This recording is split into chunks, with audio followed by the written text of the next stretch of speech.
not ready. The words you say when you know exactly what you want. What you mean is, I'm afraid to start. But what I'm hearing is, I don't deserve the life I want.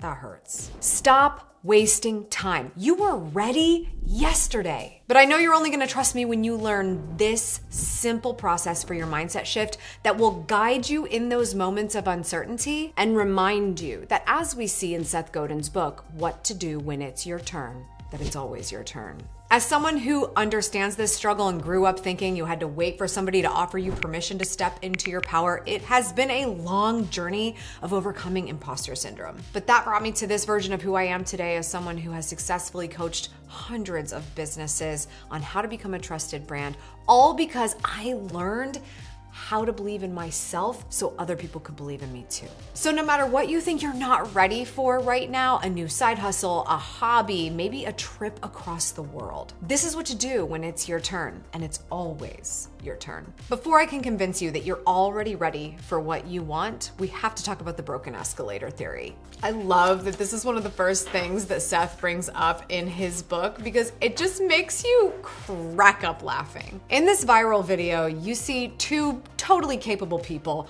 on an escalator, going wherever they gotta go. Then suddenly, it stops. And the people on the escalator, they're just like looking around like, did this just happen? They're like looking for help, calling for help. Like, who's going to save us in this moment? Now, I know you think that this is ridiculous, but that's the whole point. There's an emotional aspect of this because I know you're like me and you're yelling at the screen, walk off the escalator, right? But let's flip the script a little bit and look at your situation. Where are you currently stuck? And when you think about the broken escalator theory, can you reassess if you really are? Maybe there's something that happened in your life that everything was fine.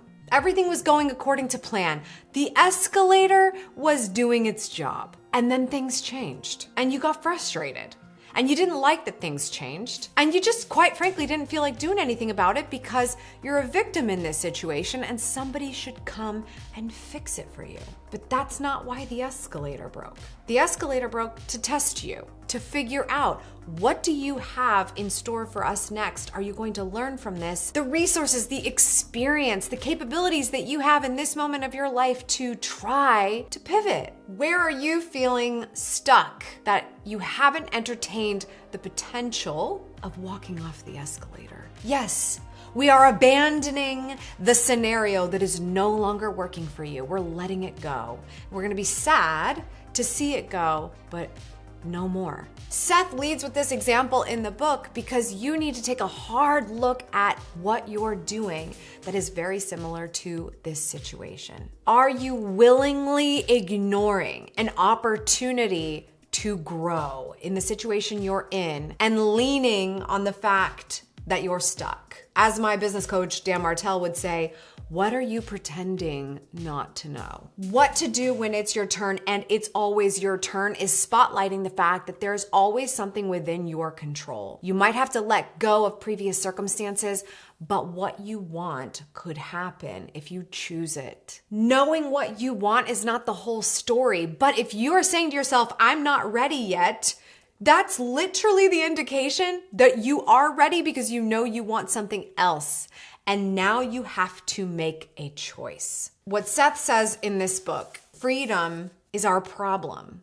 And freedom is our opportunity. We all say we want freedom, whether you're saying I want to make more money or you're saying I want to be able to work from home or whatever it is. We're asking for freedom in some way. We want to come up with, grasp it and make it ours. But the problem with freedom is it's a double-edged sword. When you choose freedom, you're making a decision and you're changing. And change is scary because choosing freedom, making that change, making that decision makes you the one in charge of it. Therefore, freedom is a responsibility. And many of us are trying to avoid that responsibility like the plague because it's much easier to allow others to take responsibility for why our circumstances are the way they are. You don't even know half the time the way that you are portraying victim mentality in your life because you've become so accustomed to what it's like to stay on the escalator. One of the biggest things that I had to overcome in my life is fear of stupidity. And isn't that ridiculous? Like, Amy thinks she's stupid? Like, No, I think I'm super smart, okay? Please note for your records. I think I'm smart. But the more I grab onto that, the more I have to convince the world how smart I am, the more I fear looking stupid. Change oftentimes results in a messy middle, and in the messy middle, sometimes we look a little stupid. And the reason we look a little stupid is because we don't know everything. You think you're not ready, and it's because you don't know everything, and you won't know everything until you do it. And so there's a chicken and egg scenario here. But all of this is resulting in fear. And the fear of looking stupid, or the fear of not knowing, or the fear of everybody giving up on you and you being all alone, the fear of it all is what is stalling you. What happens if I take a step on that escalator? What happens if I am so bold as to make that decision?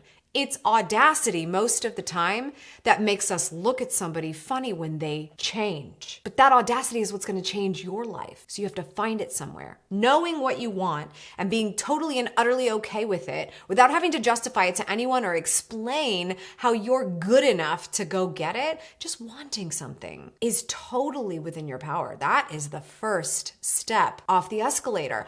I'm not going to stay here anymore because I don't want to stay here. Even if I don't care about where this escalator was going originally, corporate ladder potentially, I want to take a step off of it. I want to get completely off of it. As a matter of fact, one step won't be enough.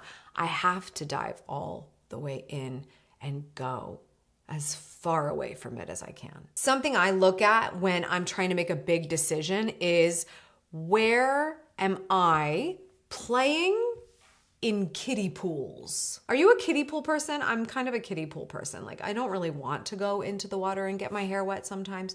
I just like to get my feet wet. What area of your life have you only gotten your feet wet? Because the places I take myself seriously, the places I think I'm a pro, the places that I want to be known for, the things that I want to do that are huge in my life, I have to ask myself, oh, but you're still in the kiddie pool? It's time to go to the deep end. So I want you to walk away from here with the confidence that it's time, that yesterday it was time, that a week ago it was time, that you've been thinking about this every single day. And it's not just a fleeting thought anymore. It's something that you want to own. It's something that you do see happening. And so we're not going to mess around. So step number one, what is it? What do you want? What do you want? What do you want? It's not that simple. What do you want? We have to normalize wanting something without explanation. So you might have some people around you who aren't going to approve of what you want. That's okay. Do you still think it's not worth it? Do you still think it's something that you're willing to give up? Do you still think it's something worth ignoring to stay on an escalator for? I doubt it. Just decide what you want. Then decide to go in the deep end. When I was coming up with my word of the year, there was one phrase that just kept coming to mind for me, and it was to go pro. Not like the camera GoPro, although now I love that name of that camera. Go pro. How are you going to be a professional at the thing that you want? I don't care if it's a hobby or if it's something you're actually going to do with your career. How are you going to go pro at something that you really want? That motivated me going into this year and all the things that I still have to make happen in my life. We're not messing around anymore. We are in the deep end. And if we're in the deep end, we need to learn how to swim. And you don't learn how to swim in the kiddie pool. It's too tiny. You have to learn on site in the water. Grab the side if you need it every once in a while, but immerse yourself. And finally, once you know what you want and you're willing to go all in on it, find what the sides of the pool really are for you. What is the support that you need? Do you need to listen to motivational speakers every single day so you keep your head in the game? Do you need to have a new standard of living so that every day gets better? Do you need a coach? Do you need a new friend who has similar goals? You've got to find the support that you need so that you can feel like you are not alone. Because most of the time, you're going to feel alone. And there's nothing wrong with that. I think some of the best things you can do in the world for yourself is learn how to be better as just you. But when you're constantly looking for outside approval, you're also removing responsibility completely from yourself of owning what it is you want for you, which is why you think you're not ready, because you can't explain it to these outside sources that are in the cheap seats. Find the people who are going to be in your front row, cheering you on. I will link to Seth's book. I highly, highly recommend it because I only touched on a little bit of it. This resource should be on your nightstand, should be on your coffee table, and just admire the people who are taking their turn so you can get more confident every day. Link to this book in the description below. That's what you should do now that you know you are already ready. And it's time to take your turn. If you want to know how to make massive change when it feels like everyone's watching you go through it, click the link below and I'll see you there.